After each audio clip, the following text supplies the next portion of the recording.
신앙생활이라는 것이 참 쉽지가 않습니다. 이 신앙이라는 것이 교회에서만 하게 되는 것이 아니라 우리 일상에 녹아져 있는 것이 신앙 아니겠습니까? 그죠? 교회에서만 신앙생활을 하는 게 아니라 일주일의 삶 자체가 우리의 신앙생활이죠. 이 신앙생활을 하는데 이 우리의 신앙과 그리고 그 신앙생활을 방해하는 요소들이 참 많이 있습니다. 이것을 우리는 통틀어서 시험이다 이렇게 보통은 표현을 하고는 하죠. 시험 당했다, 시험 들었다, 이것도 시험이겠고, 하나님께서 나를 시험하고 계시는 것 같다라고 하는 것도 시험이겠고, 고난이 찾아왔다, 그때도 우리는 시험이 왔다 그렇게 말하기도 하고, 또는 사단이 나를 시험하고 있다, 이것도 시험이겠고, 내가 참 신앙생활을 하면서 자주 사용하게 되는 이 말이 시험이라는 말입니다. 그렇게 치고 보니까 이 시험만 없어도 우리 신앙생활 하기 참 수월하겠다 싶은 생각이 들 정도로 이 시험이 우리 신앙생활을 참 많이 괴롭히고 있고, 신앙생활과 시험은 같이 가고 있다 이렇게 말해도 과언이 아니지 싶습니다. 요즘 슬기로운 의사생활이라는 드라마를 하고 있습니다. 저는 이렇게 한 번씩 나올 때 보기는 봅니다만은 제대로 본 적은 없는데, 이 슬기로운 의사생활 그리고 슬기로운 감방생활이라는 그런 드라마도 있었고, 지금은 이제 슬기로운 의사생활 시즌 2가 하고 있는 걸로 알고 있는데, 이 슬기로운 시리즈가 조금 인기를 끌면서 여기저기서 이 슬기로운이라는 단어를 갖다 쓰기도 하고, 교회에서도 많이 프로그램에 접목을 해서 쓰기도 했습니다. 슬기로운 큐티 생활, 슬기로운 예배 생활, 슬기로운 목장 생활, 우리로 하면은 슬기로운 사랑방 생활, 슬기로운 가정 예배, 뭐 이렇게 해서 많이 가져다 썼어요. 이런 것처럼 유행을 따라서 한번 이름을 붙여본다면, 오늘 저와 여러분이 나눌 말씀은 슬기로운 신앙생활 중에서 시험이라는 부분에 대해서 여러분과 함께 말씀이 어떻게 이야기하고 있는지를 생각을 해보려고 합니다. 그럼 먼저 성경에 나오는 시험에 관한 종류가 있는데, 크게 두 가지 종류 정도로 이야기를 해볼 수 있을 것 같습니다. 하나는 시험이라 그럴 때 영어로 테스트라고 말하는 시험이 있습니다. 이것은 우리가 우리말로 하면은 연단이다 이렇게 보통 이해를 하는 시험인데, 넘어서면 성장하게 되는 그런 시험이죠. 또 하나는 템테이션이라고 하는 영어를 쓰는데, 이것은 이제 보통 유혹이라는 단어로 우리가 생각을 이해를 하고 있고, 이것은 걸려 넘어지게 되는 그런 시험의 종류라 할 수가 있습니다. 그런데 우리는 편의상 테스트라는 단어와 템테이션이라는 단어를 가지고 설명을 합니다만은, 사실은 영어 성경을 보면 이 템테이션과 테스트라는 단어를 혼용해서 사용을 합니다. 그래서 하나님께서 주시는 시험도 템테이션이라는 단어를 쓰기도 하고 그렇게 이야기를 하죠.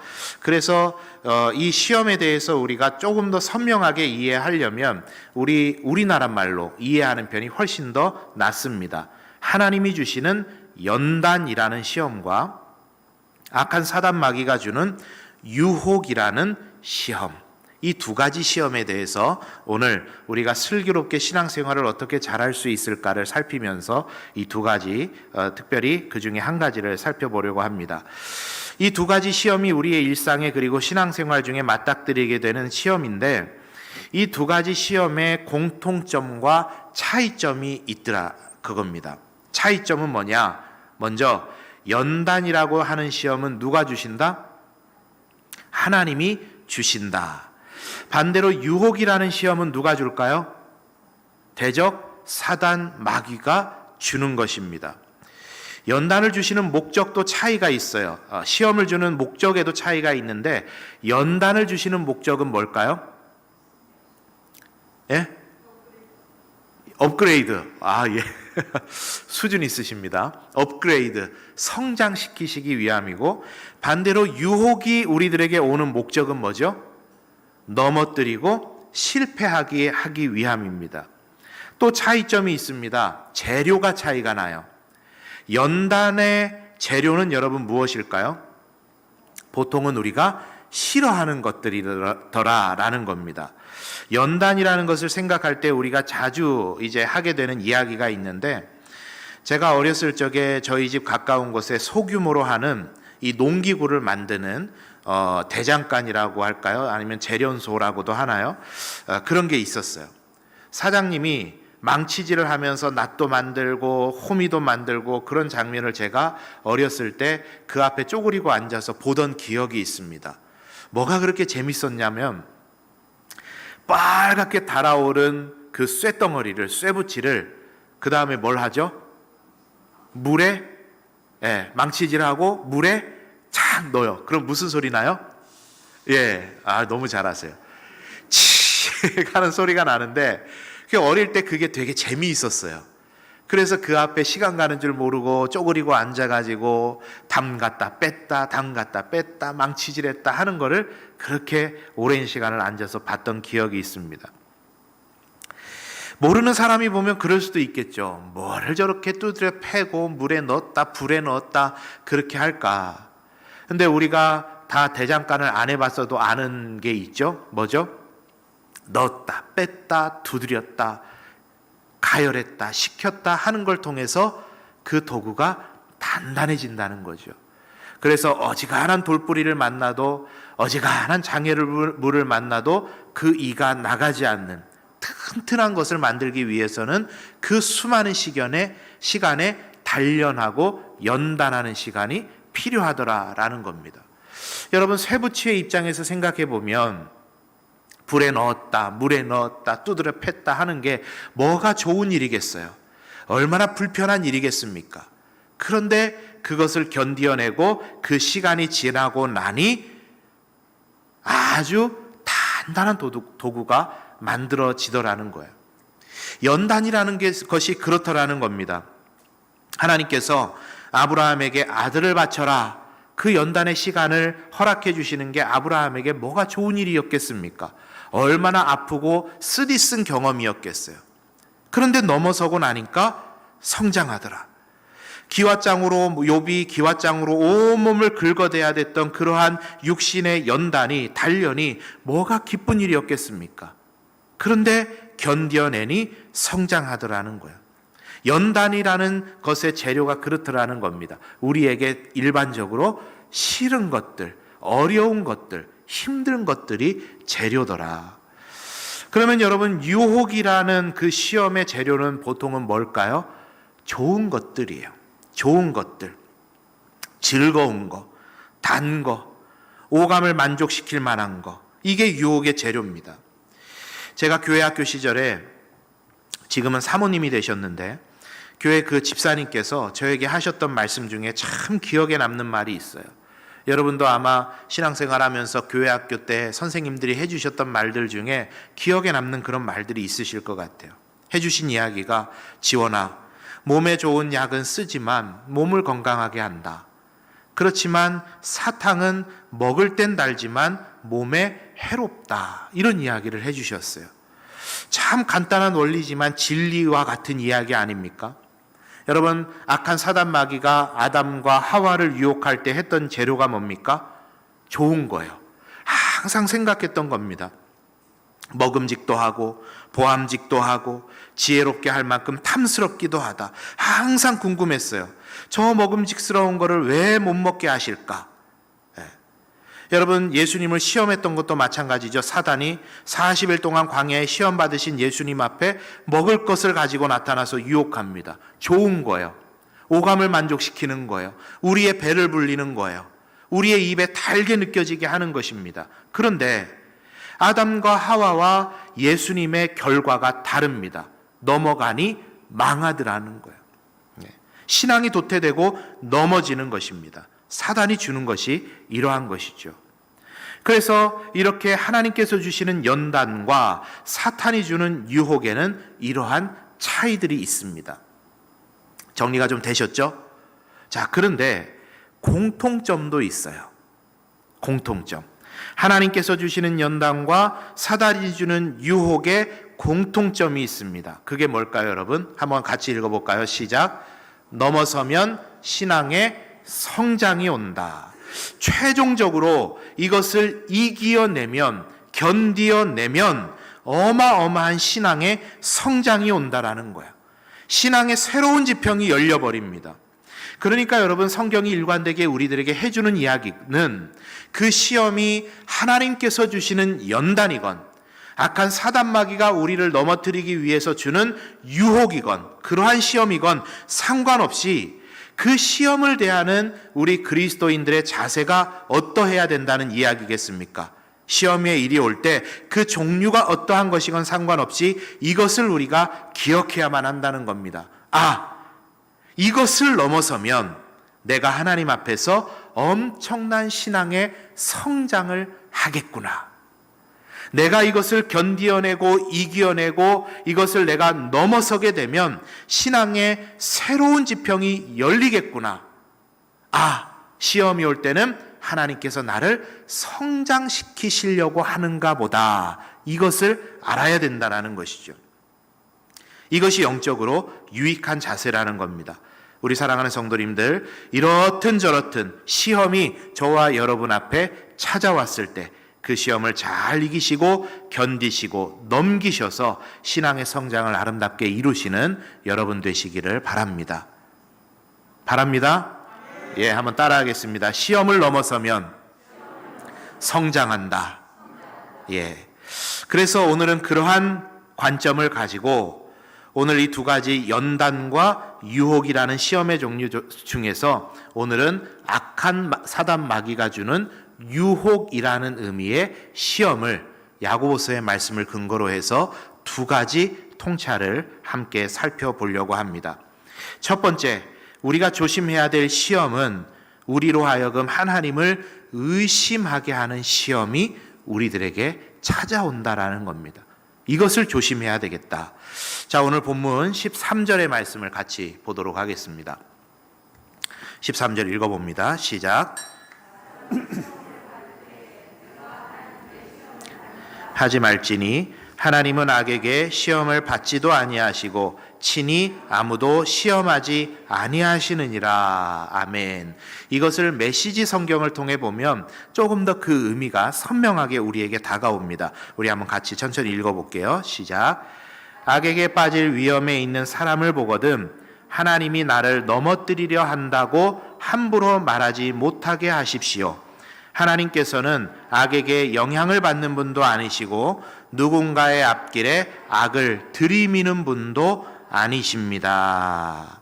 내가 하나님께 시험을 받는다 하지 말아라. 하나님이 나를 넘어뜨리려고 하고 계신다 하지 말아라. 여러분, 이게 무슨 말일까요? 우리에게 어떠한 시험이 찾아올 때 우리가 자주 넘어지고 자빠지는 부분이 뭐냐면 그 시험으로 인해서 하나님과의 관계가 의심되게 되는 일들이 많이 있더라는 거예요. 시험이 딱 찾아왔을 때 하나님 왜 나한테 이런 시험 주시지? 하나님이 살아계시기는 한 걸까? 이런 의심이, 하나님과의 관계가 어려워지는 경우들이 우리에게 참 많이 있더라는 거예요. 욥기의 말씀을 보면 하나님과 사탄이 대화를 합니다. 천상의 회의라고 보통 표현을 하는데 천상의 회의가 열렸어요. 그 대화의 내용인즉 사탄이 하나님께 말을 합니다. 하나님, 욥에게 저 많은 복을 하나님께서 주셨기 때문에 저 욥이 지금 하나님을 저렇게 경외하는 것이지, 그 주신 것들이 다 없어지고 난다면 그가 하나님을 부인할일지도 모를 일입니다. 그렇게 하나님과 이야기를 합니다. 그때 하나님께서 그의 생명은 건드리지 말아라 하고 하나님께서 시험 주심을 용인하시게 되죠. 악한 사단 마귀가 욥에게 찾아와서 여러 가지 재물들, 자녀들의 생명들 일순간에 가져가 버리면서 시험을 합니다. 그 시험의 목적이 여러분 뭐죠?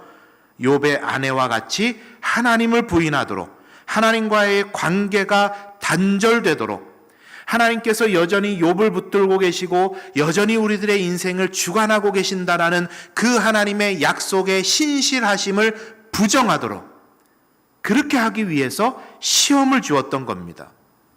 그 시험의 결과가 뭐였죠? 반절의 성공이었다고도 표현할 수 있겠죠. 왜요? 배우자는 내 반쪽 아닙니까? 욥의 아내는 하나님을 욕하고 저주하면서 하나님을 남편을 떠나가 버렸습니다. 물론 욥은 범죄하지 않았죠. 사단이 그렇게 시험했던 이유가 그것입니다. 하나님과의 관계를 의심하도록, 하나님과의 관계가 단절되도록 그 시험을 주었던 것이죠. 여러분, 우리가 신앙생활을 하다가 자주 만나게 되는 시험이 이런 시험입니다. 어떤 일들로 인해서 하나님과의 관계, 사람과의 관계의 상처로 인해서, 어떤 일의 실패로 인해서, 건강에 문제가 생기는 일들로 인해서, 사업에 어려움이 찾아오고 삶에 어려움이 찾아오는 일들로 인해서 하나님이 정말 살아계시기는 한 것일까? 하나님이 나를 사랑하신다고 하시는데 정말 나를 사랑하시는 것은 맞는가? 하나님께서 나를 자녀 삼으시고 신실하게 나에게 복을 주시겠다고 약속하셨다고 성경은 이야기하는데 정말로 하나님께서 그런 신실하심으로 나와 함께하고 계시는 게 맞기는 맞는 것일까? 이렇게 신앙의 근본적인 신앙들이 흔들리는 그런 시험들이 우리들에게 찾아올 때가 있습니다. 잘 회복이 안 돼요. 저는 그래서 이러한 신앙의 류를 신앙의 슬럼프다 이렇게 보통 표현을 하곤 합니다. 신앙의 슬럼프. 여러분, 프로 선수들이 운동 경기를 열심히 하다가 저와 여러분들이 어떤 일에 열심을 다해서 하다가 그런 일들의 슬럼프라는 게 찾아올 때가 있어요. 자꾸 다운이 되고 할 의욕이 생기지 않고 마음 저 근저에서부터 더 이상 뭔가를 시도하고자 하는 에너지가 생기지 않는 그런 일들이 우리 신앙생활에도 줄곧 찾아오기도 합니다. 이런 시험 가운데 우리가 처하게 될 때 어떻게 여러분 이 시험을 이겨낼 수 있을까요? 예수님께서 그 시험을 이겨냈던 한 가지 방법을 통해서 우리 또한 중요한 통찰을 얻게 되는데, 예수님께서 본격적인 사역을 시작하시기 전에 40일 동안의 금식의 시간을 가지시죠. 기도하셨습니다. 그리고 마귀가 찾아왔어요. 시험을 합니다. 첫 번째 시험이 여러분 뭐였죠? 배고픈 예수님 앞에 돌들로 떡덩이가 돼서 먹어라. 얼마나 힘든 시험이겠어요. 40일을 금식했는데. 두 번째 시험이 여러분 찾아옵니다. 어떤 시험이었죠? 성전에서 뛰어내려라. 천사들이 와서 너를 받아줄 거다. 세 번째 시험이 왔습니다. 어떤 시험이었죠? 자꾸 물어보니까 힘드시죠? 세 번째 시험. 사단이 저 산 위로 예수님을 데리고 가서 말합니다. 나에게 엎드려 절하면 눈에 보이는 천하만국을 너에게 다 주겠다. 시험합니다. 여러분, 이 시험들, 사단 마귀가 예수님에게 했던 이 시험들은 이러한 의미를 가지고 있어요. 예수님의 신적 권위를 자기 자신을 위해, 자기 자신의 유익을 위해 사용하라는 유혹입니다. 예수님의 신적 권위가 뭡니까? 돌들로 떡덩이가 되게 해라. 이거는요, 우리들한테는 시험거리가 아니에요. 왜냐하면 우리는 돌을 가지고 떡을 만들 능력이 없어요. 그러니까 우리한테는 이게 장난이지 시험거리가 안 됩니다. 그런데 예수님께는 시험거리가 되죠. 왜요? 돌을 가지고 떡 아니라 잔치상을 만드실 능력이 예수님께 있어요. 뛰어내려라. 천사들이 와서 너를 받들 것이다. 여러분, 예수님께서 뛰어내리시면은요, 천군 천사 아니라 10만 천사, 100만 천사가 와서 예수님 떠받들지 않겠어요? 신이신데, 하나님이신데 당연히 그렇게 할 겁니다. 여러분, 사단 마귀 앞에 무릎을 조아리면서 천하만국의 권세를 얻을 능력, 무릎 꿇지 않아도 천하만국이 다 예수님 겁니다. 거기서 예수님께서 그러한 능력을 발휘하셨으면요, 신적 능력이 거기에서 발휘는 되었겠지만 중요한 게 여러분 뭔지 아십니까? 그 신적 권위를 나를 위해, 예수님의 육신적 자아를 위해 사용하는 것밖에 안 되는 거예요.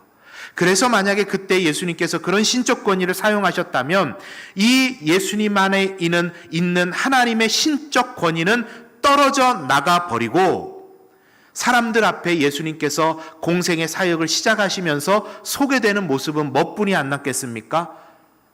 그 능력을 자신을 위해서 사용밖에 못했던 인간 예수밖에는 남지 않는 거예요. 그래서 악한 사단 마귀는 그거를 너무나도 잘 알고 예수님께 그 신적 권위를 사용해서 그 신적 권위가 완전히 예수님으로부터 떨어져 나가게 하는 괴계를, 작전을 사용했던 것입니다. 그런데 그 시험을 여러분 예수님께서 어떻게 이기셨죠? 말씀을 가지고 이기셨어요. 첫 번째 시험, 사람이 떡으로만 살 것이 아니요 하나님의 입으로 나오는 모든 말씀으로 살 것이니라 하셨다. 신명기 8장 3절의 말씀. 두 번째 시험, 주 너의 하나님을 시험하지 마라. 신명기 6장 16절의 말씀. 세 번째 시험, 사탄아 물러가라. 주 너의 하나님께만 경배하고 다만 그를 섬기라 하셨느니라. 신명기 6장 13절의 말씀으로 예수님 그 시험을 다 물리치셨던 겁니다. 여러분, 강조해도 지나치지 않은 하나님의 말씀이 우리의 삶에 여러분 왜 중요하겠습니까? 말씀은 우리를 향하신 하나님의 정신입니다. 우리를 향하신 하나님의 정신이 말씀 속에 담겨 있어요. 그 안에 우리를 목적에 맞게 지으시고 우리에게 복을 주시며 우리로 하여금 하나님의 자녀답게 살게 하시는 삶의 여정이 고스란히 다 녹아 들어가 있습니다. 그런데 그 말씀이 가까이에 있지 않으면 악한 사단 마귀는 얼른 우리로 하여금 그 말씀이 우리의 마음에서 희미해져 가도록 우리를 유혹하고, 말씀이 멀어지면 하나님도 멀어지고, 하나님이 멀어지면 그분과의 관계가 단절되고, 그분과의 관계가 단절되면 그분과의 관계 속에 의심밖에는 쌓여가지 않게 되는 것입니다. 하와가 에덴 동산 중앙에 있는 선악을 알게 하는 나무를 물끄러미 바라봅니다. 저걸 먹으면 어떻게 될까? 진짜 죽을까? 동산 모든 것들을 우리 마음대로 하는데 왜 저거는 마음대로 하지 못하는 것일까? 그 마음에 하나님께서 저거는 먹으면 절대 죽는다라고 하셨던 그 말씀이 내 가슴 깊이 중심에 박혀 있다가 그게 조금씩 멀어지고 있는 겁니다. 그때 악한 사단 마귀가 옳다거니 하고 마음에 파고 들어가죠. 아니야, 먹으면 하나님처럼 된다. 먹어봐. 괜찮아. 그때 예수님은 말씀으로 이기셨고 첫사람 아담과 하와는 말씀이 그 속에 없어 실패했던 겁니다. 다윗은 그래서 이렇게 고백을 해요. 시편 119편 11절에 내가 주께 범죄하지 아니하려 하여 주의 말씀을 내 마음에 두었나이다. 이렇게 말해요. 뭐 하지 않기 위해서? 범죄하지 않기 위해서. 하나님, 저는 연약해요. 연약해서 일순간 내 마음의 중심에서 하나님의 말씀이 한 치가 옆으로 가는 순간 그 중심에 악한 사단 마귀가 우리에게 하나님과 의심하도록, 하나님의 신실하심을 부인하도록 악한 사단 마귀가 우리를 시험하기 때문에 하나님, 그래서 저는 하나님의 말씀을 내 마음의 중심에 두고 있습니다. 제가 연약해서 범죄할까 봐. 여러분, 하나님과의 관계가 의심될 때, 하나님과의 관계가 소원하다 느낄 때, 하나님이 멀게 느껴지실 때 말씀을 꺼내 붙잡으시는 여러분 되시기를 바랍니다.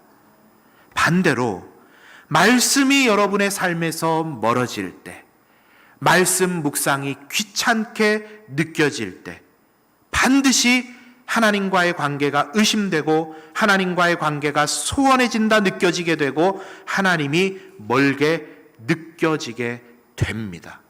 그 순간을 악한 사단 마귀는 절대 놓치지 않습니다. 내가 지금 말씀으로부터 멀어져 있지는 않은지 여러분의 삶을 살펴보시기를 바랍니다. 말씀은 신앙생활의 하나의 옵션이 아니라 신앙생활의 본질이고 기준인데, 혹시 내가 그 말씀을 하나의 옵션처럼 여기면서 시간 좀 나면 말씀 보고 이따금씩 넘겨보고 이따금씩 책꽂이에서 꺼내보는 그런 용도로 내가 말씀을 대하고 있지는 않은지 여러분 살펴보셔야 됩니다. 그리고 그 말씀을 펴서 읽고 묵상하고 듣고 연구하게 되면 하나님의 말씀이 우리의 마음에 역사해 주셔서 확신을 주시고 사랑하게 하시고 하나님이 가까이 계신 하나님으로 느껴지게 해 주실 줄 믿습니다. 그게 말씀의 능력인 거예요. 말씀 스스로가 역사합니다. 그런 은혜가 있는 저와 여러분의 복된 이 한 주 삶이 다 되시기를 바랍니다. 여러분 한번 따라하겠습니다. 말씀을 가까이 하겠습니다. 참 중요한 겁니다. 두 번째입니다. 우리가 참 조심해야 될 시험은 세상을 통해, 세상 욕심을 통해 우리를 유혹하는 시험입니다. 자, 14절 15절의 말씀을 우리 한번 같이 보도록 하겠습니다. 읽습니다. 시작. 오직 각 사람이 시험을 받는 것은 자기 욕심에 끌려 미혹됨이니 욕심이 잉태한 즉 죄를 낳고 죄가 장성한 즉 사망을 낳느니라. 아멘. 여러분 이것을 아까 보신 메시지 성경으로 다시 한번 읽어보겠습니다. 시작. 탓하려면 자꾸 곁눈질하고 유혹에 이끌리는 우리 자신의 타오르는 욕심을 탓할 것밖에 없습니다. 욕심이 잉태하면 죄를 낳습니다. 그리고 죄가 자라서 어른이 되면 진짜 살인자가 됩니다. 탓하려면 자꾸 곁눈질하고 유혹에 이끌리는 우리 자신의 타오르는 욕심을 탓할 것밖에 없습니다. 세상을 향한 욕심을 말하죠. 첫 번째와 같이 악한 사단 마귀는 우리의 신앙의 근간을 흔들기 위해서 공격하기도 하지만 사탄은 우회 전술을 쓰기도 하죠. 뭐냐? 세상을 통한 공격입니다. 아주 미묘하게 오는 시험이에요. 이러한 시험은 사람들이 보기에는 아무런 문제가 되지 않는 것 같아요. 잘한다 말할 수도 있습니다. 그런데 사람들이 보기에는 별로 문제될 것 없는데 영적인 면에서는 큰 타격을 주는 시험입니다. 초대교회에 보면 베드로를 통해서 예루살렘에 교회가 생기게 됩니다. 그 예루살렘 교회의 특이한 점을 성경이 소개하기를 모든 재산을 팔아 나누고 물건을 서로 통용하고 내 것을 내 것이라 고집하는 사람이 하나도 없었다. 그런 교회가 초대교회였죠. 그러니까 예루살렘 교회에 그런 운동이 일어나게 되고 너나 없이 그 일에 동참했다라는 이야기입니다. 그런데 그 와중에 한 부부에 대해서 성경이 집중을 합니다. 누구죠? 아나니아와 삽비라라는 부부예요. 아나니아와 삽비라. 이 부부가 등장을 하는데 그 내용을 여러분 잘 아시죠? 이 사람도 그 거룩한 영적 운동에 동참하기 위해서 가진 걸 다 갖다가 팔았습니다. 정리했어요. 그리고 하나님의 전에 가져다가 바치려고 했는데 아마 이제 성경이 감추었다라고 표현하는 걸 보니까 모르긴 몰라도 아까운 마음이 들었던 것 같아요. 다 팔고 나서 바치려고 보니까 이후의 삶이 좀 걱정스러웠던 것 같아요. 조금만 더 성경이 기록한 것은 아니지만 그 상황을 유추해서 생각을 해볼까요? 주변에 있는 이웃들이요 걱정하는 거예요. 그래가지고 너 어떡하려고 그래? 나중에 그리스도교가 없어지고 나면은 너 거지 되는 거 아니야? 다 갖다 바치면 나중을 위해서 뭐라도 남겨둬야 되는 거 아니야? 그 말을 듣다 보니까 맞아요. 염려스러운 마음이 내 마음에 들어옵니다. 예수님의 복음과 초대교회가 서게 되고 하나님 나라가 확장하는 그 일을 보다 보니까 이 확장되는 그 복음의 열정이 내 삶을 지배했습니다. 적어도 재산을 다 정리하기 전까지. 그래서 재산을 다 정리했는데 갑자기 세상적인 가치관들이 내 마음에 들어오길 시작합니다. 그러니까 걱정이 앞서게 돼요. 그리고는 결국 감추게 되는 겁니다. 그리고 어떻게 되죠, 여러분? 참 무서운 이야기입니다만 하나님이 데려가 버리셨어요. 여러분, 오해하지 마십시오. 전 재산 다 팔아서 교회에다 갖다 바치는 게 좋은 것이다, 그 이야기 아닙니다. 헌금해야 될 거 있는데 헌금 그거 안 하면 하나님께서 벌 주신다, 치신다, 그런 거 이야기하는 것도 아닙니다. 그때에는 그때에 맞는 특수한 상황이 있었던 거예요. 그런데 문제는 그것이었어요. 하나님을 사랑하는 그 마음의 중심에 세상 것들이 들어와 버리더라는 거예요. 그랬더니 하나님이 인생의 중심에 있었는데 한치가 딱 물러나 버리더라는 거예요, 하나님이. 그리고 그 중심에 뭐가 왔어요? 세상이 와버렸어요. 세상의 가치가 그 마음의 중심에 와버렸어요. 그게 문제가 됐던 거예요. 하나님이 사람들이 바치는 헌금, 돈 없어서 일 못하시는 분입니까? 그렇지 않아요. 돌을 들어서도 하나님은 일하시는 분입니다. 중요한 게 그게 아니에요. 성경이 일관되게 하는 이야기가 그겁니다. 이스라엘 백성이 광야에 있었어요. 광야는 히브리어로 미드바르라고 합니다. 아무것도 없다, 이런 뜻이에요. 광야, 아무것도 없는 곳, 빈들. 그러니 여러분, 아무것도 없는 그곳에서, 광야에서 이스라엘 백성들은 훈련받습니다. 어떤 훈련이요? 하나님이 인생의 중심에 계시는 훈련.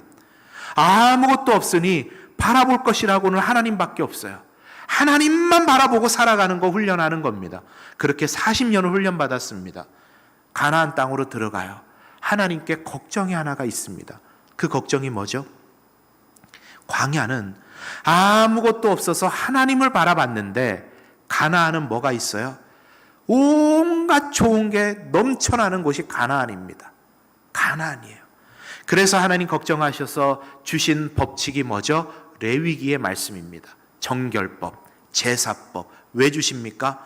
그 질비한 좋은 것들이 있는 중에서도 너희의 중심에 하나님 계시도록 하기 위해서 너희는 이 정결 예식과 제사법들을 바라보면서 너희들의 거룩성, 구별된 하나님의 백성으로 사는 법을 배워라. 그래서 레위기의 말씀을 주셨던 겁니다. 그런데 들어가서 어떻게 되죠? 그 온갖 좋은 것들로 인해서 하나님이 한치 두치 중심에서 물러나기를 시작합니다. 그게 이스라엘 백성의 성경에 나오는 참 아픈 역사들 아닙니까?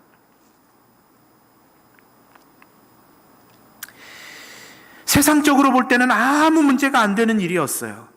세상 사람들이 볼 땐 그래 좀 남겨놔야지, 잘했다, 뒷일 생각해야지 할 수 있는 일입니다. 그런데 하나님이 한치 옆으로 물러나니 영적으로는 치명적인 일이 되어버렸던 겁니다. 성경은 말합니다. 돈을 사랑함이 일만 악의 뿌리가 된다. 여러분, 돈은 나쁜 게 아니에요. 돈은 언제나 가치 중립적입니다. 어떻게 쓰느냐에 따라 달라요. 돈을 나쁘게 쓰는 것은 거론할 가치도 없겠고, 돈은 좋게 사용하면 우리의 삶에 참 많은 유익을 줍니다. 그러나 성경이 이렇게 말을 하죠. 돈을 사랑함이, 이렇게 말하는 이유가 뭡니까? 마음이 그쪽으로 이동되는 것을 경계하라는 이야기예요.